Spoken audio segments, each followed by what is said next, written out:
Right. Good morning, good afternoon, or good evening, everyone, wherever you're joining us from. Please put in where you're tuning in from in the chat. We always love to see where you're tuning in from. My name is Eliza Tan, Product Ecosystem Manager for Adobe's video and audio products, and I'm thrilled to introduce our guests today, both of whom are experts in their own right in their fields. We have an exciting discussion lined up today on 3D workflows in After Effects and Substance. Super excited about it. And I'll hand it over to our experts to introduce themselves. Victoria, would you mind starting, followed by Wes? Sure. Thanks, Eliza. It's great to be here today. Hi, everyone. I'm Victoria Nece. I'm Principal Product Manager for After Effects. And before my time at Adobe, I was a motion designer myself.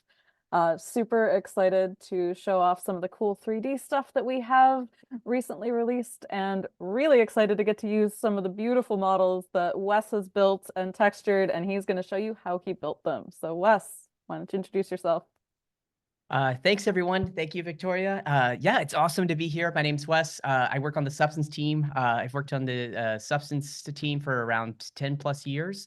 And yeah, super excited to be here. Love motion graphics, motion design. Have a blast working with Substance, After Effects, and Cinema. So yeah, I'm super excited just to talk shop and yeah, go through some fun stuff. Amazing. Hi, Keys, Robert, Idara. I hope I'm saying your name right. Thanks for tuning in. Fake Green Just, thanks for tuning in too. Keys, yeah, I haven't seen Substance on Adobe Live in a while. People seem excited for what we're talking about today, and I've seen some sneak peeks of the demos, and there's some really cool stuff lined up. And I'm really excited to get started and dive right into it. We have people tuning in from Phoenix, Arizona, Iceland, different parts of the world and different continents as well. That's awesome.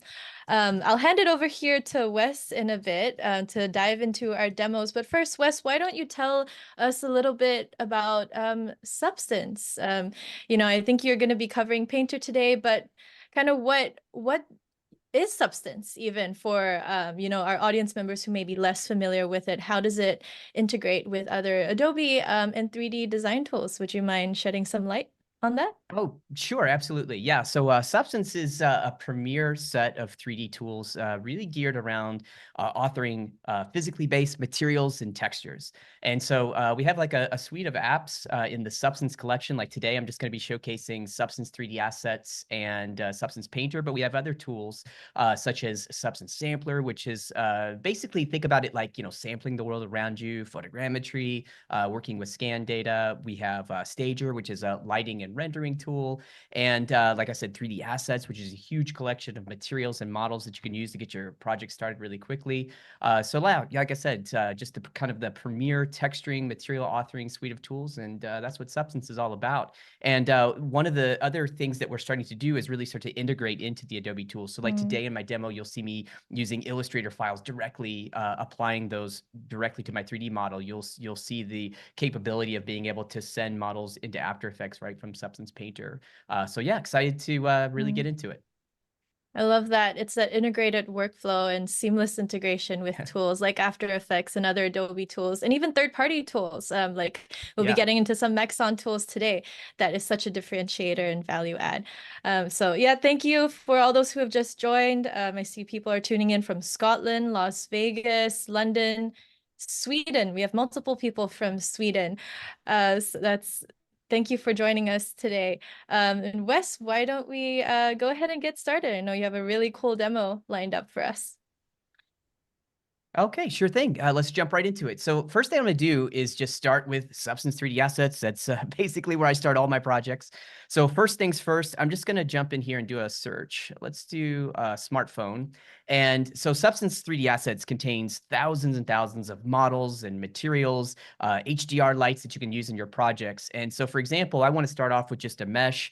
And so I had this smartphone and I could download this FBX. And so that's what I did to kind of kick off my project. And then we're going to start by jumping right into Cinema 4D. And you're going to see that, well, I have the smartphone assets that is coming from 3D assets. So let's talk about that first. So what I'll do is let's just select the object here. Let's come over and just kind of isolate what we're kind of working on here. I'll grab a couple of these parts. And here, we'll take a look at the phone. So here's the phone. It comes in from 3D assets. I have these 3 materials.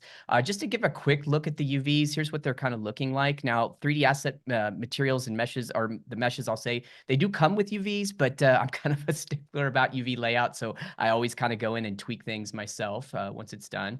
But here you see that we have the smartphone asset. Now, the other part of this is that we have this smartphone cover here. So let's take a look at this. Now, this is actually really cool. So I work with someone on my team. His name is Giovanni Nakpil, and he is just a prolific artist. He's had an amazing career. And one of the coolest things about it that I always like to say, I'm probably going to embarrass him, is that, you know, he worked on the sculpting and creating the Incredible Hulk on the first Avengers movie. So I, as a Marvel fan, I think that's the coolest thing. So I like to say that, you know, I got the help of Avenger to help me with this project. So that's the way I kind of like to look at it. But now that we have everything together, we have the phone and we have the case that, again, that came from Geo. I wanted to talk a little bit about some of the rigging that I did. So here you'll see on this asset, I have these 3 joints. So we got 3 joints here. And let's take a look at kind of what I'm doing here for the overall, let's look at the skin for this guy. So we'll come into here and we'll grab hold of the actual skin. And let's jump in and take a look at these joints. So I'm going to jump over here to my character and look at the weight manager. Let's take a look at some of these joints. So you can see like the first root here, everything is a solid weight. And then as we go off, you can see that for each area of where I want to bend the case around the phone, you can see that I've just set a really standard weight. It was super easy to do, a very quick process, just a couple joints here, and I was off to the races on this. So now that we have this in place, I also did a little bit of rigging on this. So let me show you this. I took made a null here, and on this null, I set up a couple user channels. So here's what these user channels look like. We come over here. You can see that I set up, like I said, a couple user channels, basically some float sliders that I can use for animation, and then set like a limit to the minimum and maximum for each one of these folds. So I'm going to be doing 3 folds. And now that I have all this in place, I have this little controller. And as I start to move this controller, you can see I can bend the smartphone case here. Let's turn our subdivision back on so we get this nice and smooth. And you can see here, I can just start to bend the case around to create like a fold. And it's pretty interesting. I can just do a couple extra little controls, but this is what this looks like. And the idea here is that we're going to be able to bring in this skinned deformation right into After Effects, which Victoria's going to show in a little bit, which I think is super, super cool. So with that, I have another project open. This is another version of this guy. Let's take a look at this really quick. We'll jump over here to my motion editor, and I want to show you what I ended up putting together once I had my rig done. So here you can see in my time slider, and I'll just hit play on this. I have a couple of these default animation states of the case, kind of folding, unfolding, wrapping around into a little stand that you can see. I think it's maybe in this middle clip. No, it's which was the first one, kind of goes into this little stand mode here. And so now that I have all this kind of put together, I can actually export this out as a GLB, which we're going to take into After Effects. Now, before I do that, we want to talk about texturing this guy. So at this stage, what I do is I export this over as an FBX so that it could take this into Substance Painter. And so now here I am in Substance Painter, all the texturing's done. No, I'm just kidding. We're actually going to go through some of this here. So let's take a look at the case itself. We're going to flip around over here to the back, and I'm going to turn on this little demo material. So this is what it looks like when it comes into Substance Painter. And you can see that I exported it at the unfolded version of the animation, so I can see everything that I'm doing. And again, what I would do is within Painter, I could actually access 3D assets. So for example, I might come over here and grab like, if I just want to do a quick search for a leather, you can see that I could have all these leather materials. Maybe it's this one that I like. And then if I want to, you can just simply click download, and it downloads right here into your assets. And then these assets are available to you with any project that you open and create. Now, I've already brought in a couple leathers just to save some time. So if we do a quick search here, you can see I have this lamb leather, I think, that I used. And so if I want to apply this, it's a simple matter of just taking the material, drag and drop, and place it right on the model, and there we go. So now I'm starting to have the material applied. Now, Substance Painter is kind of like Photoshop. You can see here, I have my layer stack, I have blending modes, layer opacity, all the things that you'd kind of be used to using, except we're able to work on this in full 3D. So for example, I'm going to come over here to my 3D projection, maybe set this to a value of say like 12, and well, it's too much. Let's go to 8, not 89. So can you use 8. Photoshop brushes in Substance Painter as well? Yes, that's an awesome question. You absolutely can. So if you come over here to your paintbrushes and you'll look through, you'll see that there's a couple of these in here. Well, actually several of them, if I can just get to one really quick. There was one at the top. Yeah, here you can see them, but they have the little Photoshop icon. These are actually ABR Photoshop brushes that you can literally drag and drop into the view and you can use them.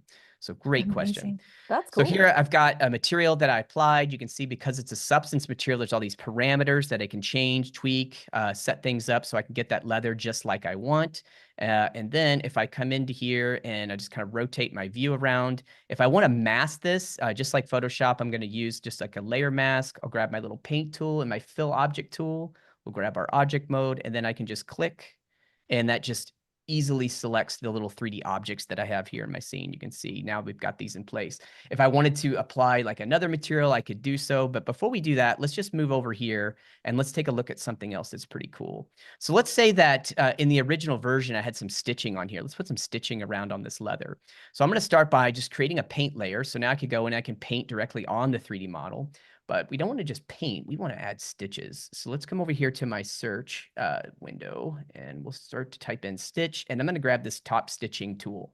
So we'll grab this guy and then if we come over here into my viewport, you can see that I have, instead of a brush, I'm actually using a pen tool for this particular tool. And just like maybe Photoshop or Illustrator, I can come in and I can just start to plot a couple points here. And I'm going to do this That's very amazing that the haphazardly. previews kind of show you what to expect. Oh, yeah. Go. Yeah, totally. And it's all live too. So I'll show you this. And I'm doing, this is terrible curve work, we'll say. But let's just select these 2 points here. I can go in and say like, oh, I want these to be linear or, you know, I want to use these tangent handles, you know, just standard curve stuff that you're used to working with in other tools. We'll grab this guy here and just kind of move it around. Like I said, this is going to look terrible just for this demo, but you can see that, you know, I'm able to go in and change everything while it's live.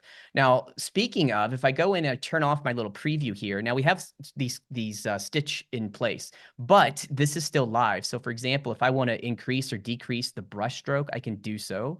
Again, this is a substance. This is what the power of substance is I can jump over here to like say my stitching and I can change the category. Let's say, oh, I want a decorative stitch. I've got that. Well, it doesn't look very cool. I don't want that for this, but you know, there's all, I could do like zigzag stitches. There's like 100 in here. It seems like there's lots of these guys, but I want to go just to my single straight stitch.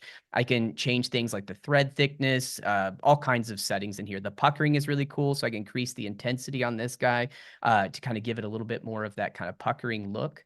So that's looking pretty good. Now, one other thing I'll do, like I said, if I just want to decrease the size on that, so I can just, it's a simple slider here that I'm changing. And of course, this is all non-destructive. So at any time I can come back here to my curve points and change and adjust things. Like I said, this is not going to look great right now for this quick demo version, but you know, normally I would go in and tweak all those curves to make that look decent. Let's see here. Next thing I'm going to do, let me see if I have time for. That's amazing, Wes, that took you like a minute. Oh yeah, yeah, it's super quick. Here's another thing we can do. Let's grab the curve that I just had. So I just duplicated the layer. I select the curve. I'm gonna jump over here to my material on this one, and I'm gonna take that stitch material off. So now I have just a stroke. And again, I can change the stroke width, but what I want to do instead of color, I just want to use height information. So again, we're not just painting strokes here. We're talking about depth and material. So lots of different surface attributes. So I'm just going to pull the height value down. And now you'll start to see that what looks like an indentation in the surface. So this is me just adding a little bit extra. I'm actually adjusting what's called a normal map, which is pretty cool. And then what I'm going to do is grab a filter, just like I've been doing Photoshop. I'll grab a blur. Let's increase this blur. And now I'm getting this little divot here in the leather. And then if I put my stitch back on, there you get a little bit more of that kind of extra puckering around there. So that's what I did for that particular case. Looks incredibly realistic. And Wes, we have a couple of questions in the chat already as well. Idara, there's a question on, do you use RS noises or substance for texturing when going into After Effects? From Walabe. And another question, do these stitches create normal maps or height maps when you export from Painter and bring it into something like Houdini? Yes, so I'll take the second one first. So yes, the stitches, they create normal and height. So I could even displace the mesh if I wanted to. Like if you jump over here to the shader, here there is an option where I can actually, here I can see if I can do it really quick. But if I'm using hide information, I can adjust the scale and I can push into the surface and then increase my subdivision count like quite a lot. Normally what I would do in this case though, is I would actually subdivide the mesh a little bit more than it is. But you can see and this is going to look terrible, but I'm actually creating geometry here. It's almost like a little bit of sculpting. So I would actually push it this way, and I can actually give some depth to this if I want to, but what it's doing is it's exporting a normal and a height map. So yeah, I have full control over doing that. The second question is, yeah, we can use noises. You wouldn't use RS noises completely because that would be something you're going to render in Redshift. But another tool that we have, Substance Designer, is all geared around creating procedural noises that you can work with. So in that particular case, I would probably do those there in Designer, and then I can take those into Cinema and use those with Redshift as noises or bring them here inside of Painter. Okay, so moving to the next thing, if I look here, I've got an Illustrator graphic. Here I've got like 3 artboards, and I want to show you how this works. So what I'm going to do is just come over to my second screen. I'm going to grab my Illustrator document. So this is actually the Illustrator document itself. You can see here it says the .ai file. I just drag it from my desktop, place it right on my 3D model. And now that's how quick it is to get your Illustrator file in here. Now we're just going to scale this up. I'm going to rotate it around. Just again, trying to get this just set up really quick. Okay, so there we go. Say it looks something like this, right? Well, here's what's cool about this. So I have my Illustrator file. This is actually under the hood working with the vector information. So if I want to, I could even jump down here to my file type information. And if I want to switch my artboards, I can access those artboards directly from within Substance Painter. And now here, if I want to do a quick mask, again, I would just add my mask, grab my fill object tool. This time here, I'm going to fill based on my UV shell and then click. And boom, there we go. That's how quick it was to mask that screen into here. So super, super fast. Wow. Yeah, that deserves a round of applause. And the chat as well is blowing up. Super neat hearing how all the tools and approaches come together, all the Adobe tools working seamlessly. Yeah, that I got to say that is like one of my favorite things. And it isn't just Illustrator. You can grab like any file that you have, like JPEG, PNG, whatever maps you have, you can just literally drag and drop them down. That's how easy it is to import stuff into Painter. If you're an old school Painter user, you'll probably remember how ridiculous it was to bring stuff in with this crazy file import resource thing. But yeah, the team did an amazing job with this new update where you can just drag and drop stuff right onto the 3D model. It all imports behind the scenes. And like I said, it maintains this information behind the scenes, this vector information. So even though I'm changing resolution, like for example, if I switch this up to 4096, the Substance Engine's redrawing the texture. So I'm getting this true 4K image, but I'm also using that vector data from the AI file. So it got scaled up before it was rasterized here for the GPU. So pretty awesome. Yeah, so completely non-destructive. Yeah. Once all this is done, there's a couple things I could do. First off, if I didn't want this animated and I wanted to send this to After Effects, here's what you could do. You could just go boom, send to After Effects, boom, just like that. It's in After Effects, ready to go. All the textures, Victoria will show that. It's pretty cool. Well, she'll show what it looks like once it's in After Effects. But in my case, I'm not doing that because I have these animations. So I want to work with that back in Cinema. So what I'm going to do is go to my export textures, and I'm going to choose to export an SBSAR, which is a substance archive or substance material file. So once that is exported, and I can export that out at any resolution, I then jump back over to Cinema, and let's do this really quick. I have the file, so I'm going to show my materials, the substance materials on my desktop. I just drag and drop it right here into Cinema. The Substance plugin is natively integrated into Cinema 4D. And so now I could grab this guy and just apply it right here on the case. And that's going to come in. And I had another material apply. We'll take that off. Now, you'll notice here it looks kind of weird in the viewport. That's just a viewport error. So, or just kind of a viewport issue. But if I do this really quick, if I come over to my RS render view and then just do a real quick render here, you'll notice that it starts to work. Hold on just a second. Bear with me here. Let's do this. Let's pause this. I just want to show you what it looks like with the light on. So let's just drag a light into here so we can see it. One other thing, if I open up the material editor, you can see the substance material comes in. It hooks up all the maps. Everything's good. There is some displacement here. I don't need it in this case, so let me turn that off. I'm just going to delete it just to be quick. And then we'll hit play. And then there you go. Now we have our render. So once this is done, I have my animation. Everything is set and ready to go. What I would do is just simply go export, and I'm going to export GLTF. Now I'm using the motion system. So this is the last thing I want to cover really quick. I need to get this over to Victoria. So I want to make sure that when I export, it's all going to work as it is here. So everything's set, my bake animation, skin, everything, hit OK. And now I have a GLB that's going to have all the animations available to it. And with that, I turn it over to Victoria because she's going to take this, this and start working with it directly in After Effects. Thanks, Wes. This model is so cool. I've been playing with this for the last few days, and it's just so much fun to mess with this model because it has multiple animations built in, and I can use those and retime those in After Effects. And so here I have this in my After Effects timeline, just like any other footage. You can bring in 3D models, and I can move this around in 3D space in all the ways you'd expect. But if I want to get to that animation, all that stuff that Wes just showed from Cinema, I now have an option down here in animation options, and I have 3 different choices here. And one thing you'll notice is this is a 30-second composition, but as soon as I click one of these, it's going to shorten my clip down to just the piece that has that animation in it. So I like this fold to stand one. I think that looks really nice. But I also have here fold to open and that open to close. And so what I have is both the animation from Cinema 4D and those beautiful textures from Substance Painter. And you can see we've got a nice shiny screen, we've got this lovely soft brushed interior, and we've got that leather with the stitching on the outside. And there's a lot of those little stitch details. We also have that little logo from Illustrator used as a little indentation there. It's a little embossed spot too. So there's a lot of different things combined together to give this model a really lifelike texture. But I can also retime this. Just because that animation was done in Cinema doesn't mean it's set in stone in that I can't make any changes or it's totally baked down like a video clip. I can retime this and it's going to smoothly interpolate any timing changes that I make. If I hold down Option, I've got this set to this one of these unfold ones. If I hold down Option, I could drag this all the way to be 30 seconds long, and it's going to time stretch this whole clip. And I'm going to get this super slow-mo. But the cool thing is this is a really soft, fluid, it's moving so slowly you can barely even see it. But it's not skipping from frame to frame because it's actually using the animation data that's built inside this model from Cinema. And so I can get that smooth, soft animation. I could slow this down. I can use time remap to slow it down, speed it up, reverse it, loop it, and all of those things will work. And then I can animate on top of that within After Effects. So there's a lot of flexibility here. And you can see now I've got this really nice, very slow fold. But that's just one thing I might want to try. I might want to reuse this in a lot of different views.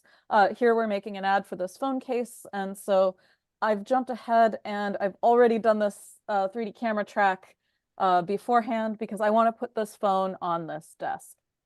And so I've got my model and I'm pretty happy with how this is looking so far. I've got my camera track here. First thing I'm going to do with my camera track is select a few points to decide where do I want this on the desk. And I've got a pretty good track here and I'm looking, and maybe along here I'll just select a couple of these points. Something gives me a nice good spot on the desk. I want to put this about here. You can actually pick up the circle, move it around. I'm going to right click and say set ground plane and origin. This is going to make this like the 0 point of my project. And then I'm going to say create shadow catcher, camera, and light. I think this is the fastest way to put a 3D model into a 2D video. It's going to do a lot of that setup for you. So automatically it's created a 3D camera, and any 3D stuff I put in the scene is now going to move with this scene. So if I go in here, I'm going to just grab my phone model again, drop that in. It's actually off camera. And I have a shadow catcher layer here that's going to catch any shadows it casts. So to get this on camera, get this nice and centered, I'm going to hold down Shift, parent this to my shadow catcher, and there it is. Now I've got my phone visible right here in my scene. And it's upside down. We'll fix that later. I'm also going to switch my light to be an environment light. And that's because environment lights are the only type of light that can cast shadows in advanced 3D. And what an environment light is it's actually an image. It's a spherical image that it's like your scene is happening inside the ball of that image. And it's as if we're shining a flashlight through it, and the bright areas, you get lights that cast shadows. Dark areas are nice and dark. You get the colors from it. You can very quickly light a whole scene with just a single image. And follow-up question for you, Victoria, on that. What are the different types of lighting available in After Effects and Cinema 4D, and when should, people use each one? That's a great question.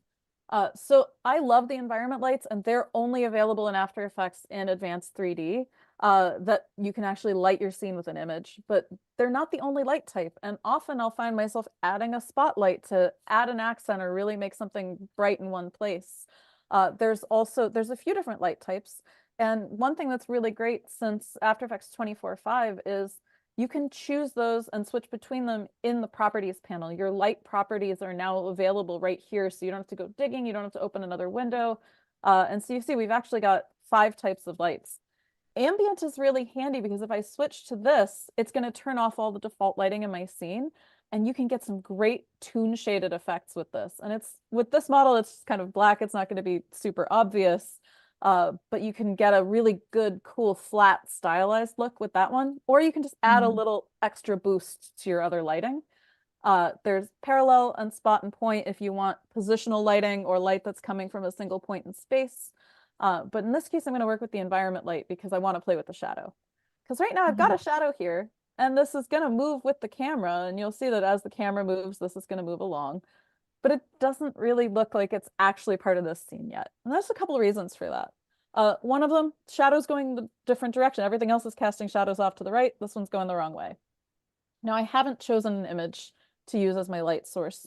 And even with just the default environment light, I could just start rotating this. Maybe I'll rotate this around, get that light into a different position. That's already looking a lot better. And maybe that's enough. But it also is just a totally different color from the other shadows. And this is one of my favorite little features that shipped recently. And so we're casting onto this shadow catcher layer. We can change the color of the shadow directly. I don't have to do any fancy compositing. I can just go down here to my material options, and I can grab that color picker, and I can grab one of the other shadows in my scene. I can grab a dark area like down here. There's a sort of nice brown color. Maybe I want to even make that more intense, really emphasize that color. You can see now I've got something that's a little more realistic. And I can then go in and adjust overall shadow darkness. I could change the opacity on my shadow catcher, but maybe I just want this at like, say, not 700%, 70%. Soften that out a little bit. And I've got something that is already going to look a lot more convincing for my scene. And I'm just roughing this in. What I normally do is I love experimenting with different images as sources for my lighting. I have a couple in here. Like I have one that it's this sort of nice daylight in a studio space kind of image. I like this one, and I can use this as a light source instead of my default light. Choose that instead. And you'll see now I've got something that matches that lighting pretty closely. So I love playing with those. I love generating them with a Substance Sampler, lets you make your own lighting source images. You can create EXR files there. Use EXR or HDR, both work. Lots of very cool power with that. But I love to just experiment with different lighting sources, find one I think matches closely to my scene, and then it just instantly feels like your objects are there. So this is amazing. As someone who was a photographer in a previous life, this is blowing my mind.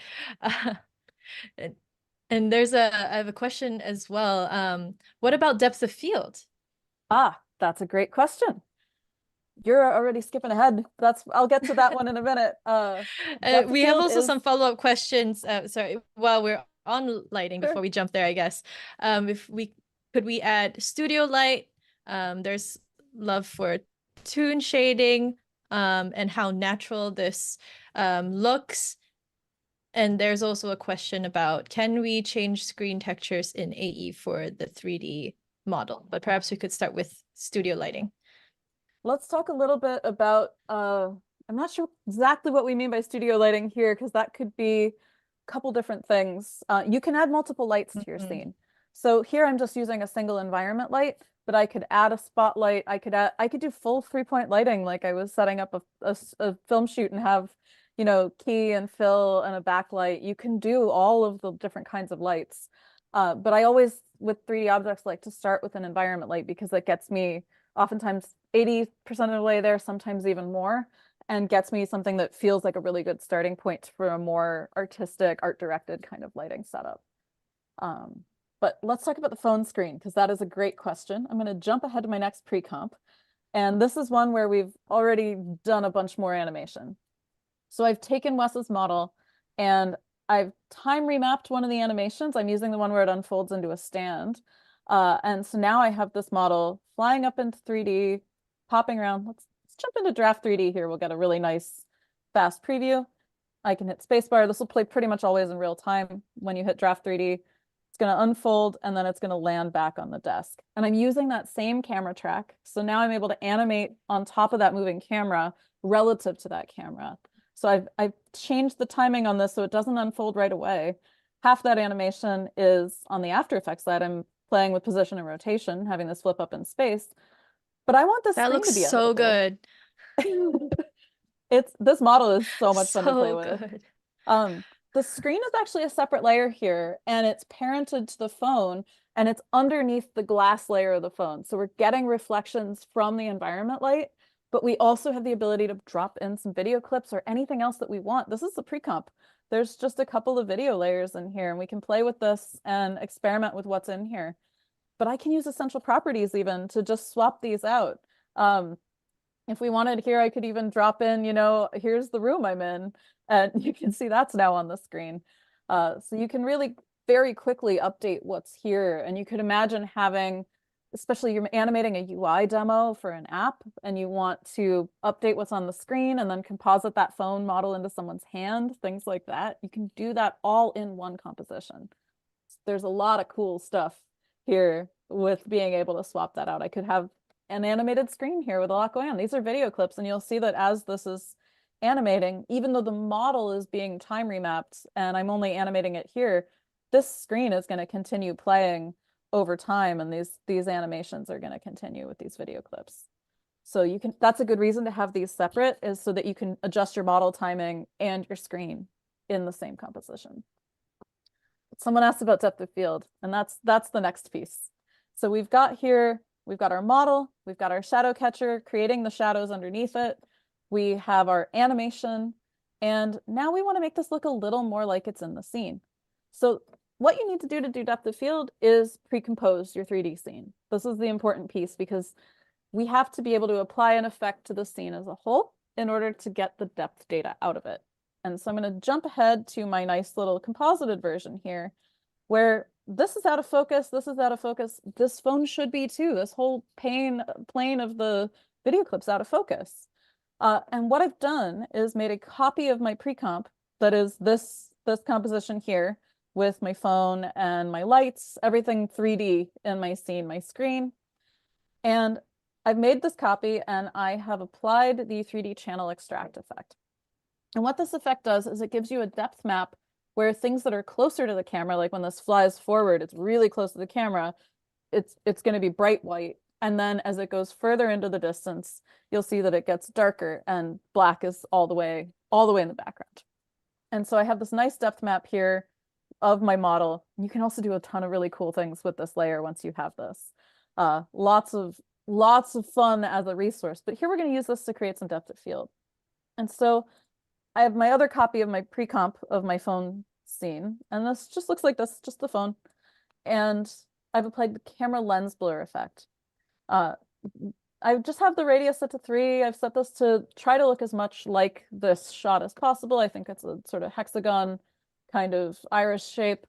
And I've used that first layer, that phone depth map layer, I've used that as my blur map for what's sharp and what's blurry. It's really important to choose effects and masks because otherwise it's just going to use the source of that layer, in which case it's just not going, you're not actually going to get that depth map. And then pro tip for camera lens blur specifically, you do need to invert the depth map. It is backwards from 3D channel extract. I don't know why that is. I should find out. It's backwards from the other depth of field effects too. So you can see here, this is nice and soft here. It blends in with the rest of the background. And then when I get close to the camera, it's nice and sharp. And that's why you want to have that depth map, is so you can have that control built in. So we've got something now that really looks a lot more finished, a lot more like it's really part of the scene.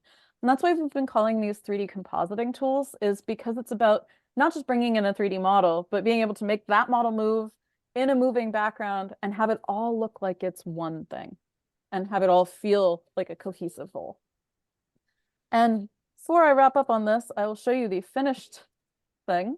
And one of the coolest things with this is I'm able to use the exact same Illustrator file that Wes used to create the embossing on the case here, where you can see, and it's a little hard to see, it goes by really fast here, but I've got that nice little embossing right there. That's the exact same Illustrator file I'm using at the start of this as the company logo with my text animation. Wow. So it's really nice how well these tools all work together. And what we have is just a nice little, very quick promo for a phone case. Right. This is amazing. And like you said, Victoria, Substance, After Effects, all the tools just worked so seamlessly together. We have another question in the chat. How do you set up the 3D model to accept these After Effects textures? I think this is maybe a question for Wes. Yeah. How do you make sure that when you're exporting, the textures come in with the model? Yeah, so there's the best way to do that would be like I said, if you're working directly from Substance Painter, you can do the send to After Effects, and what that does is it's going to create either a GLB or a GLTF, and those two formats they support physically based materials, which is what Substance works around. All that means is that the materials are going to look like real world materials. And so when that comes in, that material is like embedded in the 3D model file, and then After Effects' advanced 3D engine can work with that. So the other option that I showcased was, I had animation that I wanted to export as well, and Painter can't export the animation. So that's why I was leveraging more of the support, the integrated support between Substance and other apps, like third-party apps like Maxon Cinema 4D, where I could import the Substance material exported from Painter, apply it, and then export that to the GLB right for use in After Effects as well. Right. And there are a couple other questions. Victoria, this one is for you. Is ray tracing in the AE pipeline for the near future? So that's actually a good question. The advanced 3D engine is not a ray tracer. It's a different kind of engine. It's actually a gaming style engine, which means we can get really fast performance, but we've done some special stuff so you can also tune it for quality. So it's not a ray tracer. It's not something that requires you to have the highest of high-end hardware. It's designed to work as fast as possible in lots of different places, because when you're working in After Effects and you're combining 3D with everything else that you're doing, you really need to think in frames per second rather than seconds per frame. And so this engine is designed to balance quality with that speed for creative iteration so that you can work as fast as you can think. Thank you for that clarification. One other question. I know we touched on Cinema 4D today. What other Maxon tools seamlessly integrate with Substance and After Effects, and in what kind of workflows? Yeah, I can take some of that, Victoria. Well, lots of tools. Like first off, number one, the other main tool I like to use a lot is ZBrush, of course. So using ZBrush a lot to create 3D models, and you can export again from ZBrush right into Substance Painter, whether it be FBX or even USD. And in some cases, the way it's set up, you can even retain some subdivision levels. There's lots of flexibility there with that tool. The other tools that I love to use with the Maxon suite of tools is Magic Bullet. I love that. So whenever I'm working inside of After Effects, there's so many good yes, I absolutely love it. Victoria, I'm always giving you after it's like full of Magic Bullet effects that you have to take out. So it's like yeah, so those tools are really great, especially like when you're doing like glows and things like that. I love using all those tools. They also have a really good like bokeh blur tool that I like to use. So sometimes I use the camera lens blur, or sometimes I'll use the Red Giant bokeh blur. So either of those are good.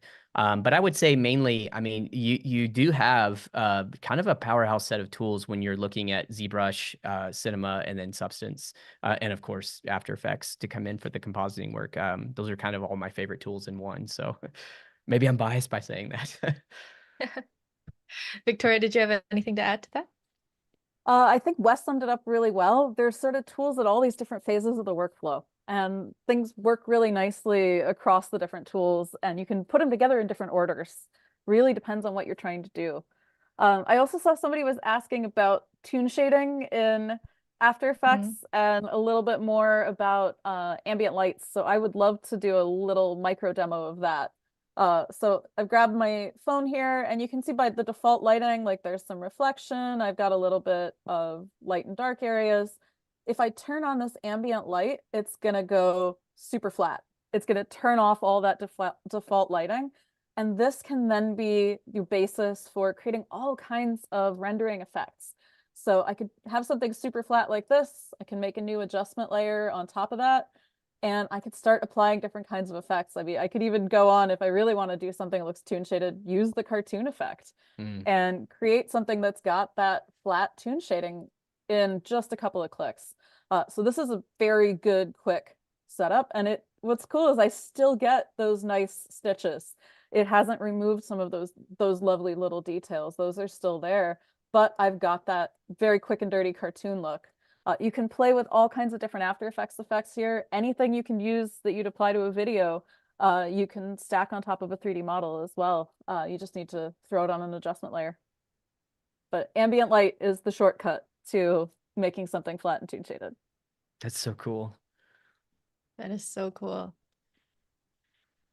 Yeah, we have only a couple minutes left, so if you have any final questions, please put that in the chat. We have our two experts here ready to answer any questions. We've covered the Toon Shader, and also just want to mention as well, there is an ongoing bundle for After Effects, Substance, and Maxon One, so the whole suite of Maxon tools that's ongoing. Idara put it in the chat earlier. Idara, if you don't mind putting that into the chat again for anyone wanting to try this out. Yeah, and in our final time remaining, again, put any questions you have in the chat. But I personally learned a lot through those demos. Thank you so much, Victoria and Wes. I think, like you both, we're talking about and demonstrated really the Adobe ecosystem and even third-party partner ecosystem work so seamlessly together, and to have created something so beautiful in such a short amount of time. I'm really blown away and incentivized to try out Substance tools for myself and dive back into After Effects. So thank you very much for those demos. I think that it's also unanimous in the audience today that they love seeing Substance and After Effects in Adobe Lives and want to see more of it. Yeah, let's do that. I would love to. Yeah, this is fun. Right. We'd have one question. So from Cinema 4D export, it comes in with textures already, but how did you change the screen texture, excuse me, in After Effects using an AE pre-comp on that 3D GIF model? That's a great question. And Wes, you can talk to this too. I can demo this. The screen is actually just a 3D pre-comp in After Effects. It's not part of the model. It's masked on here. But the model has a glass layer that has reflection and will reflect the environment around it. This is an After Effects composition that's placed in 3D space and is just underneath that glass. So the glass is transparent, but it's got that reflection layer, and then this is hiding underneath it, and the corners are masked out. So it's just a regular pre-comp. There's nothing fancy here. That's the big secret. It's just a pre-comp. It's just flat. If we look at it on its own, here it is spinning around in space. Yeah, it was Amazing. super easy to put together because, like you were saying, Victoria, like when you bring in the solid, like it was just I did the parent trick where it was like, you parent it, zeroed it out, and then although I think I just learned something great because you held down shift when you did. Does that automatically zero it out? Yeah, shift will Oh, snap wow. something to Okay. the origin and reset everything. That's wonderful Yeah. because I've been doing parenting and then going to position and zero everything out. So that was a wonder. I was like, oh, write that down, shift. Okay. Yeah. So yeah, you just do that. And then it's just a generic, like just mask around the edges. It was super fast. But then the coolest part I thought was that you can set it up in Essential Graphics and then use that media replace as part of After Effects. So like, then it makes it real easy to just drag in any files. Or I mean, just, drag in any other kind of video files or still images or whatever. It works with kind of anything you throw at it. And that's really quick to set up too. All you have to do is when you're in your pre-comp here, right click, say open in Essential Graphics, and then you can just drag your layers straight in and they're already in here. But I can drag my layers straight in and yeah, it's gonna tell me it's already here. And then they're swappable. And so if I make copies of this phone, I could have 5 different phones in my scene and each one of them could have a different screen. Because I just copy the pre-comp and then override those different instances. So it's a great non-destructive workflow, as well as a way to surface stuff that's going on in pre-comps, just pull that up into the comp you're actually working in. Wow. And I know Victoria After Effects has had some pretty exciting releases recently. Do you want to maybe shed some light on what's new in After Effects when it comes to especially 3D workflows for our viewers? Yeah, so lots of what I've shown today is recent and shipped in After Effects 24.5. That includes, let's see, animated model support, shadow catchers, color shadows, depth of field, getting depth data out, lights and cameras in the properties panel. You can also now browse Adobe stock and then import OBJ files from Creative Cloud libraries, drag and drop those straight into After Effects. Lots of stuff shipped in that release. We also gave another big percentage of our users access to these 3D tools because we now support a lot of different kinds of Intel hardware that wasn't supported before. So that was a big release. And then on top of that, there are 33 new presets, and I've been using those text presets to do the text animation in the sequence as well. There's some great new presets. There's also some really fun ones like anime speed lines, number counters, things like that. The kind of things you have to do all the time, as well as just fun accents to add to your projects. So there's a lot of stuff in that release. And then 24.6 just shipped, and there's way fewer features, but there's more than 50 fixes, including some very highly requested ones to things like layer alignment when things are parented now works better. And just a lot of those little things that just get in the way, like, hey, I opened a project on Windows and it took me out of full screen. Now it's not going to take you out of full screen to open a project from Explorer. Lots and lots of those kinds of changes. And also some updates to one of my favorite secret features in all of After Effects, which I'll just add this to the render queue so I can show you. It's this little menu down here in the render queue. When we go to render, this output to menu, there's some new options here. And I just realized I have this disabled in this build for demoing. There's going to be presets to let you auto-save your project or auto-save your video file next to your project file, so you never have to worry about navigating to a particular folder. There's also an addition here. You can create your own file name location templates. You'll be able to add aspect ratio is now an option here, so you can auto name your files. This is one of those things that's like, this isn't a shiny feature. It's nowhere near as flashy as making 3D models fly around, but like never messing up where your file is stored or what your file is called ever again is amazing. This is a huge time saver. You can get really fancy with this, and we're adding a couple new presets here to just take those little things you have to do out of the way. It Sometimes seems those small, are the but it's best huge. updates. Yeah, this is one of my absolute favorite features of all of After Effects, and it's a menu. That's awesome. I wish I could ask you follow-up questions on all that you just listed, Victoria. There was a question earlier in Behance, which I believe I've missed, but how do we integrate 2D text with 3D animations? Is that something we can cover? Yeah, that's a great question. In this case, I've done something very simple with this project. My text is just text layers, and I have my phone pre-comp here where I've done my animation. The only reason I even had to pre-compose this is because I wanted to use the depth of field. I wanted to use the depth data. Right now, my pre-comp is just a layer here, but it could just be all my 3D layers. And I have my background, and I've applied some effects to my background. But I've got my 3D camera track on that. And my text layers are just in between. So I've got 2D text, my 2D background, and you can see here that this composition, all my 3D stuff has already been pre-composed, but this could all be one thing together. And the thing that's really important to pay attention to is these little outlines here. So what this is showing you is which layers are connected in what we call a 3D bin. if I put a 2D layer in between 3D models, that will break the bin, as we say. And that means you'll have things won't intersect anymore. And you can actually use this to your advantage. You can do some very clever compositing tricks with this.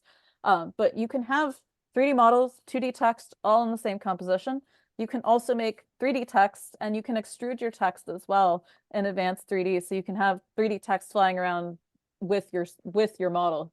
And so if I made some text here, and we're just gonna make the word text, you can see right now this is 2D. And if I put this in the middle of my phone and my shadow catcher, it's gonna actually stop casting shadows because it's interrupted that bin. But once I make this 3D, it's gonna move along with the camera, and it's actually gone off screen. Let's do the same thing and parent it to that phone. You can see here now I've got 2D text. I can have 2D text, I can have 3D text, and it can all live in the same world together. And I can Amazing. And I can extrude that text in 3D space, and it'll have the exact same lighting as my phone. This is really funny looking. That's amazing. I think a huge takeaway too is just seeing these demos in real time, I think makes these professional tools really seem a little less intimidating, hopefully, to, those of you in the audience who have yet to even play around with After Effects and Substance. Trilo mentioned importing is so easy now into Substance. Wes isn't kidding. It used to take a lot of work. And there are constantly, new updates to tools across Adobe Creative Cloud, and our product teams, like Victoria, the Substance team, always working on improving the tools and making them more seamlessly integrated really across the Adobe ecosystem and with third-party tools as well. Like we demoed some Maxon tools today. So huge thanks to Wes and Victoria for joining us today. I think we have a minute left. Is there any final words, Victoria or Wes, or pieces of advice for people who may be diving into the products after hearing this live stream today? I would say really quick, just jump in there and give it a shot. I mean, especially Yeah. with Substance, we have like, I Mhm. think, big 30-day trials and stuff. Just jump in there and have fun, give it a shot. Like it's really cool. And I think, starting off with Painter or Sampler is really great place to start in 3D. And I got to say, like the for me as a Substance artist guy, I love the After Effects component because like now on the Substance side, I feel like, oh, we have this cool rendering animation tool. So I don't know. It's really great that the two are working so close together. And I feel like Substance is a sort of infinite toolbox for making beautiful things to bring into After Effects. It's been Yeah. really, really cool to get to play with a sampler. Is underrated in terms of just Oh, I love it. Yeah. explore what you can do in there. You can make things out of the stuff that's around you in your house. And that is really fun. Like I made a 3D lighting sphere out of my garden. And I will light scenes with my garden. So you can do all kinds of cool things, and being able to get stuff from the real world into 3D gives it that much more naturalistic look. So Sampler is really fun to play with. Painter is so powerful, and there's just so much you can do with these tools. Amazing. Yeah, and the sky's the limit. Your imagination really is the limit, right? Yeah, That's really what you both showed us today. Yeah, thank you so much, Wes and Victoria. I believe we are at time. Thank you everyone for joining us today. I know it's pretty late for quite a few of you too. So thank you for staying throughout the live stream. And again, thank you again to our guests for tuning in today. And take care, everyone. Thank you.